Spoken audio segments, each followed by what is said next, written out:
Psycast, podcastnya anak psikologi. Halo semuanya, buat kalian yang belum tahu apa itu Psycast merupakan kegiatan podcast yang dilakukan setiap bulannya dengan tujuan mengenalkan siapa saja atlet-atlet di psikologi bahaya dan akan memberikan pengetahuan seputar olahraga. Oke, selamat siang semuanya. Selamat siang, halo Radit. Makasih ya udah nyempetin siang ini buat datang di podcast kita. Nah, ini buat yang lain yang belum tahu ini siapa, mungkin boleh perkenalan dulu ya.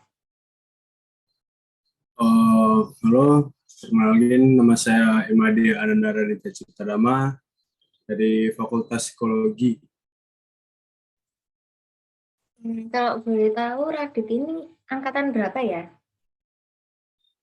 Saya angkatan 2021. Oh, berarti seangkatan ya sama Alicia Jessica sama Andra Arya. Terus kalau boleh tahu nih, kamu nih atlet di bidang olahraga apa sih? Saya atlet di bidang olahraga renang. Oh, renang. Oke. Kalau boleh tahu, sejak kapan nih mulai berkecimpung di olahraga renang sini? Mulai berkecimpung di olahraga renang itu sebenarnya mulai dari kelas 2 SD. Itu baru mulai mulai senang-senang aja, tapi mulai seriusnya itu mulai kelas 2 SD. 6 SD? Iya. Oh, cukup lama ya. Nah, itu awalnya yang dari kelas 6 itu awalnya memang suka renang kah? Atau memang atau ada hal lain gitu? Eh, Awalnya sebenarnya diajak sama temen sih. Jadi dia ngambil kursus renang, terus saya diajak. Jadi saya ikut. Ya. Jadi emang aslinya emang ya cuma hobi aja gitu ya, terus diajak teman gitu. Hmm, terus kalau kamu ini kita pengen tahu nih, kalau di renang kamu tuh lebih expert di gaya apa dan nomor perlombaan berapa ya? Kalau untuk di renang, saya lebih di expert gaya bebas sih. Gaya bebas, terutama untuk yang jarak pendek, jarak 500 meter, 50 meter sampai 100 meter. Oke, oke. Berat sih. Ya ampun, kita bisa ketemu di sini sih. Aku pengen tahu sih, apa motivasimu hingga bisa jadi atlet renang kayak sekarang? Motivasi ya. Motivasinya itu ya pertama ya emang karena senang renang aja sih. Karena senang renang aja, terus eh, mulai lihat-lihat atlet renang luar kak, atlet-atlet Amerika, Jepang gitu, terus ngelihatnya bisa menghasilkan juga, jadi ya jadi termotivasi sih untuk terus berkecimpung di dunia renang itu aja sih. Oh gitu. Menghasilkan ini menghasilkan apa? Ya menghasilkan dari segala Cuan lah semua ini. sih. Ya bisa dibilang gitu, tapi koneksi juga untuk temen, nyari temen banyak juga sih. Oh Kan gitu. temen renang kan gak dari satu daerah aja. Oke. Berarti kenalannya banyak iki ya. Ya wes. Kalau kayak gitu, aku pengen tahu nih juga kayak rintangan terberat apa sih kalau pas jadi atlet gitu?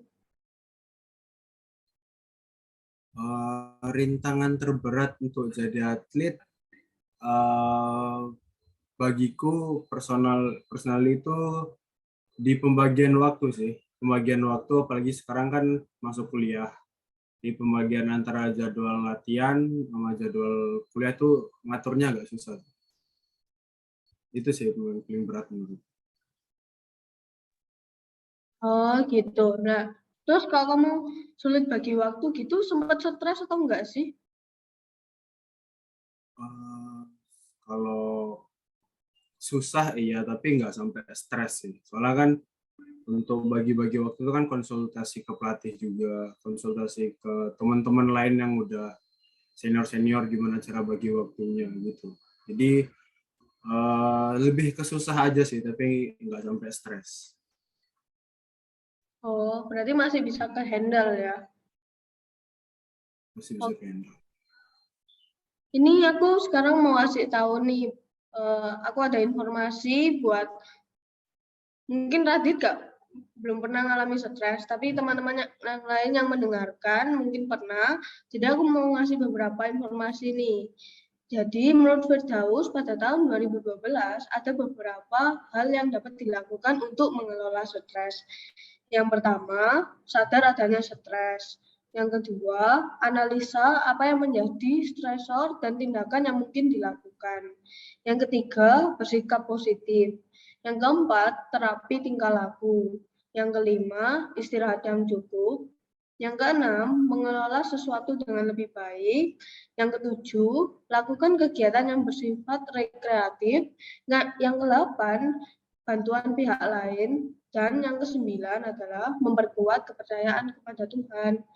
Semoga informasinya dapat membantu ya teman-teman. Oke, makasih Jessica atas fakta-fakta yang tadi berikan. Nah, di sini aku lanjutin ya, Radit ya. Aku mau tanya, ada nggak pengalaman yang nggak terlupakan selama kamu menjadi atlet renang?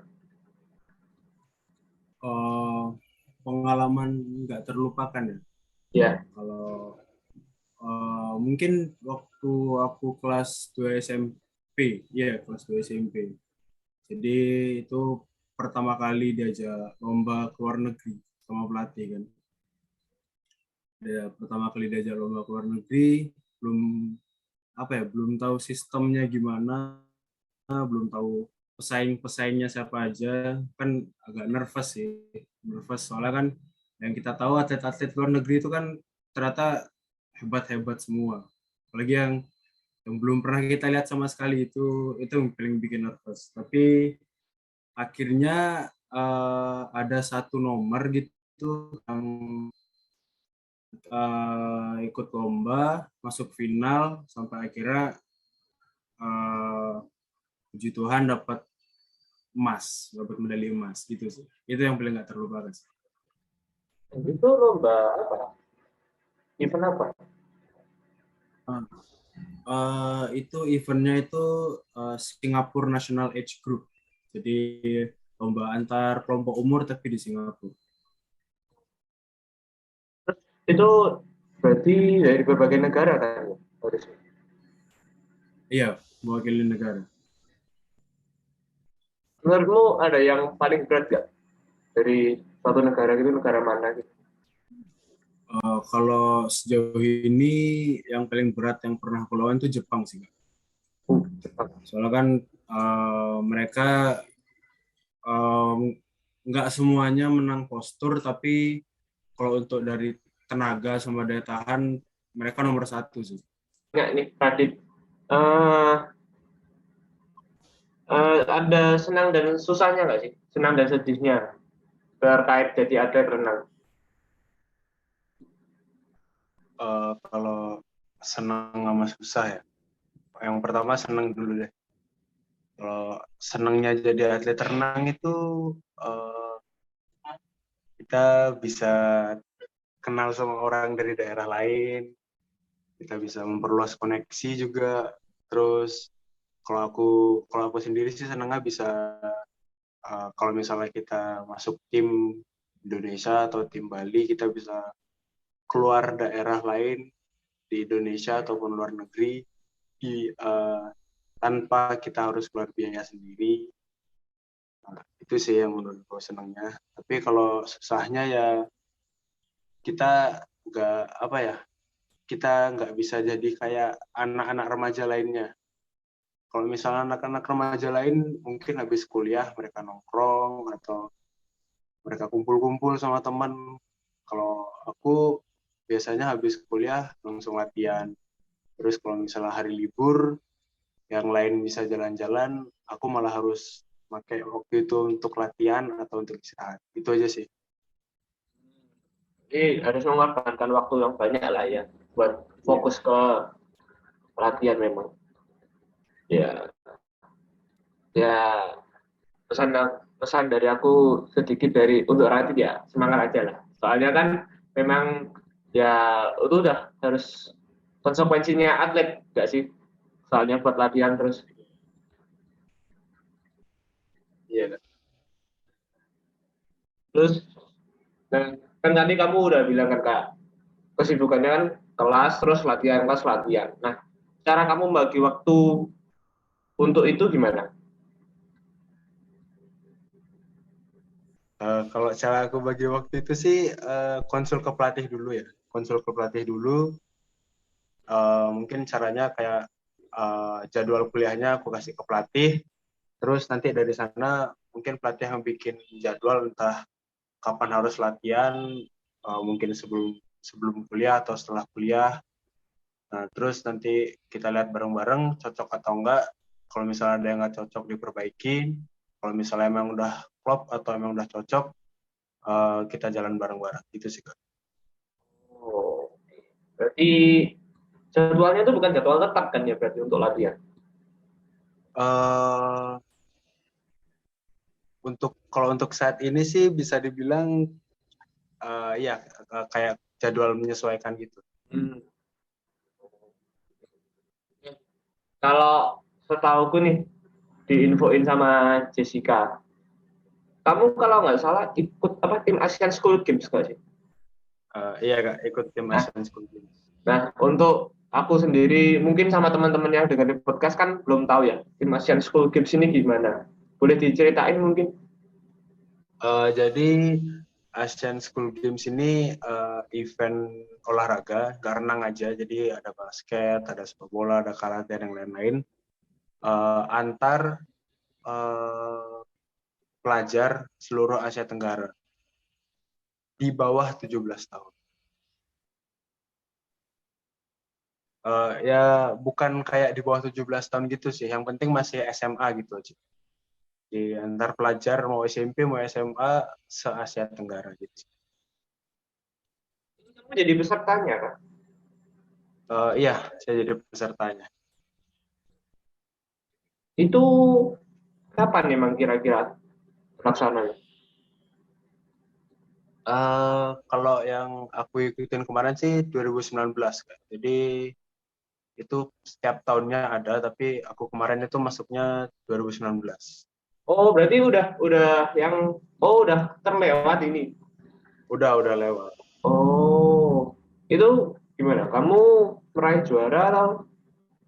Eh enggak sih, Kak. Jadi aku peringkat 5 ya peringkat Oh, 5. Jadi di bawahnya Thailand, di bawah kalah sama Thailand. oh, masih keren lah dengan di masa Asia Tenggara. Itu yang kalau boleh tahu juaranya siapa aja? Dari negara mana aja? Yang pertama itu dari Thailand, yang kedua itu Indonesia seniorku, Hmm. terus yang ketiga Singapura, baru Thailand lagi, baru aku. Jadi ya setidaknya Indonesia juga masih oke lah ya.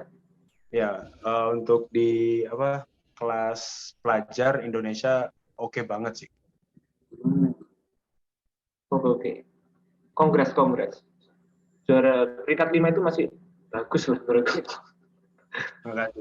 Daripada nggak dapat peringkat, maksudnya peringkat yang bawa-bawa banget kan ya. Nah, kan tadi kamu udah bilang kalau udah ngikutin ini kan, Asian School Games ini. Nah, boleh dong kayak cerita-cerita dulu pengalamannya. Masa nggak diceritain kan rugi kan ya. Kalau pengalaman ikut Asian School Games ya, yang paling apa ya? Yang paling berkesan di aku itu sih hari pertama lombanya sih, Kak. Jadi Kenapa? hari pertama lomba itu kan aku sebagai junior ya. Hmm. Jadi masuk tim itu sebagai junior, jadi mau nggak mau aku harus ngikutin apa aja yang seniorku bilang. Jadi itu pertama kalinya aku lomba mewakili Indonesia, tapi di apa ya? Di dikerjain di waktu yang sama. Jadi semua junior tuh harus pakai lipstick di muka, harus gitu. Jadi lomba dengan rasa itu tuh apa ya, menarik sih, soalnya baru pertama kali kayak gitu. Itu ada fotonya nggak? Fotonya ada sih Kak, ada kayaknya ada.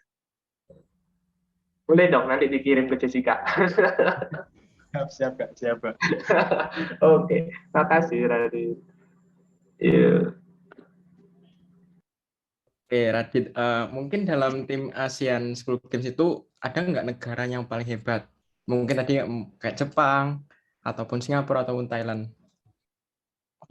Kalau di Asian School Games yang kemarin itu sih tim yang paling hebat itu Malaysia. Hmm, Soalnya apa ya, dari hampir semua nomor untuk yang cowok, dari mulai jarak jauh sampai jarak pendek, jarak menengah lah kita bilang, itu ada satu orang Malaysia yang ngambil itu semua. Jadi medali emasnya dia semua yang ngambil. Mungkin kamu tahu nggak porsi latihan Malaysia itu kok bisa dia dapat medali banyak itu? Kamu tahu nggak tipsnya mungkin dari Malaysia itu? Eh, aku sih waktu lomba itu sempat tanya juga ke orangnya, dia tuh porsi latihannya gimana, dan ternyata kalau yang dia bilang itu dia latihannya nggak di Malaysia aja. Jadi mungkin entah setahun sekali atau setahun 2 kali itu dia pergi ke luar negeri untuk pemusatan latihan, entah itu Australia, entah itu di mana gitu. Jadi latihannya dia tuh nggak hanya berpatok di Malaysia aja. Berarti harus berani secara mental juga ya untuk apa lomba di luar negeri buat ngelatih mental Iya, juga. iya. Oke, benar-benar. Terus itu kamu kan dengar kamu kan juga pernah juara Popnas ya? Benar nggak Iya, itu? Oke, benar. itu tahun berapa ya Popnasnya? Popnas itu tahun 2019. Oh, barusan dong berarti ya.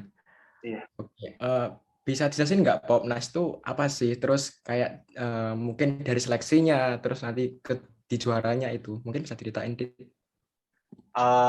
Jadi Popnas itu kayak pekan olahraga pelajar nasional. Jadi sama kayak Asian School Games, tapi ini di Indonesia aja. Nah, terus untuk di Bali sendiri, kemarin kan aku mewakili Bali. Eh, Sistem seleksinya itu kayak, jadi yang diambil itu dari peringkat 10 besar Indonesia untuk pelajar. Jadi kalau misalnya aku masuk nomor 5 dan waktu aku paling kenceng, aku masuk tim untuk Popnas gitu. Keren, keren, keren.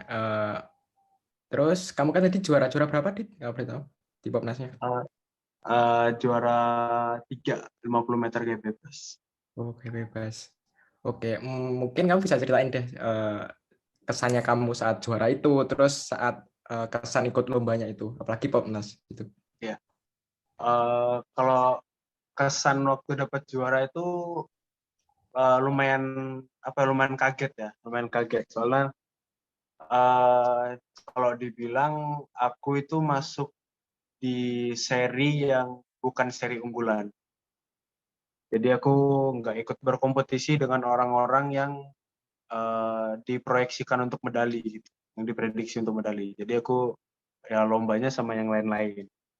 Nah, terus waktu ada pengumuman, ternyata untuk juara 1, 2, 3 dan namaku ada nomor 3 itu lumayan kaget sih. Soalnya kan nggak terpikirkan juga soalnya. Terus untuk pengalamannya itu seru ya, seru banget Popnas, apalagi Popnas yang tahun kemarin. Soalnya dari daerah-daerah lain juga orangnya seru-seru. Terus ada kayak apa ya, waktu-waktu tertentu di mana dari daerah-daerah lain tuh saling memprovokasi. Jadi emang direncanakan, contohnya kayak Bali, Jawa Timur sama Jawa Barat itu emang direncanakan untuk memprovokasi DKI. Jadi kayak istilahnya manas-manasin DKI gitulah. Jadi itu seru banget. Menarik sih ini. Mungkin bisa jelasin agak detail dikit sih, Dit. Mungkin tuh provokasi dalam hal gimana ya? Memprovokasinya tuh gimana ya? Jadi misalnya kalau misalnya kayak kita kayak memojokkan DKI yang jadi tuan rumahnya gitu loh. Nah, jadi kalau misalnya waktu DKI mau yel-yel, 3 daerah ini Bali, Jawa Barat, Jawa Timur, bikin yel-yel juga. Tapi untuk 3 daerah ini aja, jadi DKI nggak diajukan. Jadi bukan untuk nyari musuh, tapi lebih untuk kayak seru-seruan aja sih. Oke, mungkin di Popnas itu ada pesaing dari provinsi mana sih, Berat? Biasanya kan Jawa Timur, terus DKI, gitu. Itu dari mana, Dit? Kalau yang paling berat ya yaitu Jawa Timur, DKI sama yang kemarin tuh Jambi. Oh, Jambi. Jambi ya. Kalau boleh tahu, juara umumnya dari Popnas itu dari provinsi mana? Juara umum Popnas, juara umum Popnas tuh seingatku Jakarta ya, tuan rumahnya. Oh, ketemu dominasi ya, tuan rumah. Iya. Kan aku ini fun fact aja, sebenarnya aku juga dasarnya juga atlet renang juga, tapi nggak sehebat Radit, baru di tingkat provinsi aja. Terus aku penasaran nih, mungkin dari Radit bisa ceritain nih buat penonton juga, buat kita juga, porsi latihan Radit itu gimana sih itu, buat renang maupun latihan apa fisiknya gitu, bisa ceritain Dit? Kalau untuk porsi latihan sendiri sih gampangnya tuh dibilang ya seminggu dari Senin sampai Sabtu itu full latihan. Jadi kayak 10 sampai 12 sesi latihan. Nah, terus itu renang aja, terus untuk latihan fisik kayak gym atau yoga atau yang lain itu di luar lagi. Jadi nambah sesi lagi. Di seminggu tuh bisa 14 kali lah, 14 kali sesi termasuk sesi renang dan fisik gitu sih. Gimana, berat nggak menurut kamu? Berat banget. Berat. Apalagi Oke, harus semangat. iya 14 sesi seminggu banyak banget sih. Oke, semangat deh. Oke, kalau boleh tahu ya, best time per gayamu itu berapa ya? Penasaran juga ini. Kalau best time per gaya, kalau 50 meter gaya bebas itu 24 detik 70, 24,70 detik. Terus untuk 100 meternya itu 54,40 detik. Nah, untuk gaya kuku 50-nya itu 26,70 detik. Terus kalau untuk 100-nya 1 menit pas. Itu sih. Oke, kalau itu gaya dada. Kalau gaya dada jujur aja ya, fun fact juga, aku sama sekali nggak bisa gaya dada. Oke, yang paling yang paling susah mungkin dari Radit. Iya. Terus ini menurut Radit lah, ada nggak atlet di Indonesia yang paling keren, yang paling susah ditaklukin? Contoh kayak Simon Sudartawa, terus Glenn Victor, itu terus Yadi Fauzi, itu siapa Dit?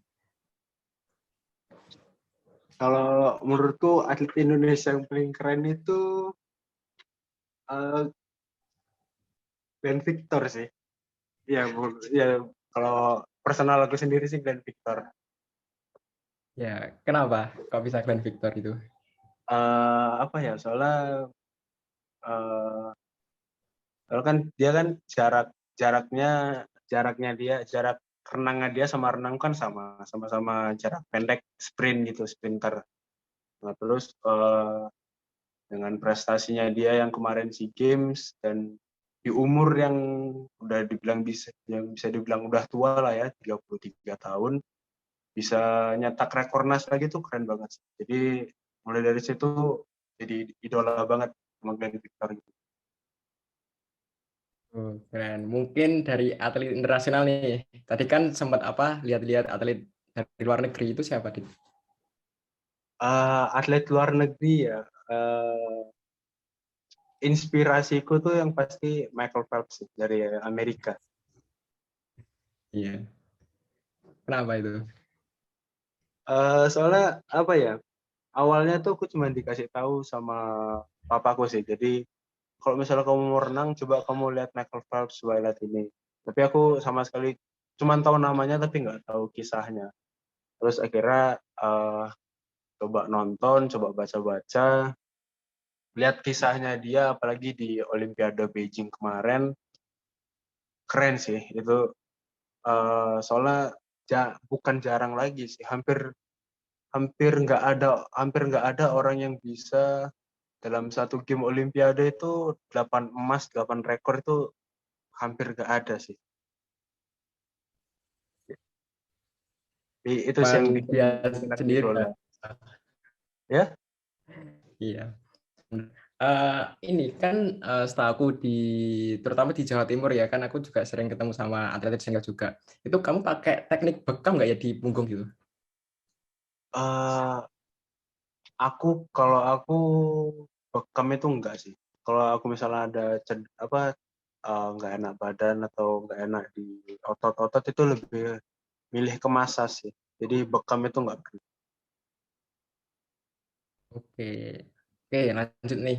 Mungkin dari atlet yang sepantaran sama kamu, sekelompok umur sama kamu, ada nggak nama-nama ataupun asal yang menurutmu yang paling susah? Kalau setahu gue ya, ini Jawa Timur itu Andi M. Nuriska gitu. Ada nggak kalau dari kamu? Kalau dari aku yang kelompok umurnya sama ya, si gini sih, ada Jawa Timur juga sih. Siapa? Gusti Ananta Belva gitu. Iya. Ya, lumayan dekat dan ya dia lumayan kenceng juga sih. Ya, itu memang satu gaya sama kamu, satu spesialis kayaknya. Kebetulan satu spesialis, dia juga spesialis gaya bebas. Jadi kalau untuk lomba-lomba ya hampir sering bersaing lah. Pas O2SN, kamu ikut ya O2SN SMA kemarin? O2SN SMA kemarin ikut. Oh, dia juga ikut. Enggak sih, kalau Jawa Timur itu Radian Neksi mewakili Jawa Timur. Oke, oke, oke. Oke, ini tadi kan kamu udah juara Popnas, terus ikut O2SN saat SMA, terus tergabung ASEAN tim school tadi. Nah, mungkin kamu ada nggak target buat kedepannya lah, terutama buat tahun ini, terus sampai tahun-tahun berikutnya? Kalau untuk target tahun ini, target yang paling dekat untuk tahun ini sih ada Porprov Bali. Jadi ya ada Kejurnas, ada Porprov Bali. Terus ya targetnya simple sih. Jadi kalau misalnya di Kejurnas ya pengen memperbaiki waktu-waktu yang kemarin. Terus kalau untuk Porprov ya pengen ngasih medali emas lah untuk daerah yang aku wakilin. Semoga berhasil ya, terutama buat tahun ini sampai tahun berikutnya itu targetnya. Oke. Thank you. Mungkin ada nggak pesan buat penonton nih yang nonton di YouTube, maupun di Spotify, ataupun di Instagram gitu, kesan-kesan buat Adit untuk penonton? Kalau pesan-pesanku untuk penonton, baik itu atlet maupun bukan, kalau misalnya kalian menghadapi sesuatu ya hadapi aja dulu. Kalau misalnya emang susah, ya sesuatu yang baru itu pasti susah sih. Contoh kayak misalnya aku sekarang kuliah, bagi waktu susah banget sih. Tapi kalau misalnya dijalanin, lama-kelamaan pasti nyaman dan pasti terbiasa. Itu aja sih. Oke, keren. Oke, mungkin bisa aku simpulin tadi ya dari semua pembicaraan kita. Yang berawal tadi suka olahraga renang, terus melihat atlet luar negeri, bahkan berawal dari diajak teman. Nah, terus sampai ada permasalahan manajemen waktu antara kuliah maupun masalah renang. Nah, itu semua tidak menyurutkan motivasi Radit, prestasi Radit, bahkan tetap profesional lah antara kuliah dan renang gitu. Akhirnya kerja keras Radit itu saat kelas 2 SMP itu dapat lomba ke luar negeri, bahkan dapat medali, terus bisa ikut Asian School Games, bisa juara Popnas, bisa ikut UDSN bahkan menang gitu. Itu sih ya, congrats buat Radit, tetap semangat terus, tetap semangat jalan kuliah dan renangnya. Jangan capek-capek ya. Tetap semangat terus. Oke, thank you Radit buat atas waktunya di Sidecast ini, udah mampir ke podcast. Semoga cerita dari Radit dapat bermanfaat dan menginspirasi teman-teman yang sudah menonton. Oke, thank you semuanya. Hai, terima kasih sudah mau menonton hingga akhir. Jangan lupa untuk like, komen, dan subscribe untuk melihat keseruan lainnya. See you on the next video. Bye-bye.